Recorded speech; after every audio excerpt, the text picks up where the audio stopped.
634 na bagong voter applicants sa Singgan sa ilalim sa verifikasyon ng COMELEC. Para sa detalye kasama natin, Idol Robert Reyes.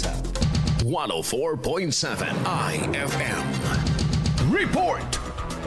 Umabot sa 634 na bagong voter applicants sa bayan ng Asinggan ang sasailalim sa fingerprint verification ng Commission on Elections bago may sama sa pinal na listahan ng mga rehistradong botante. Ayon sa COMELEC, kabilang sa bilang ang mga nagparehistro at nagpatransfer ng kanilang voter registration mula Abril 1 hanggang Mayo 18.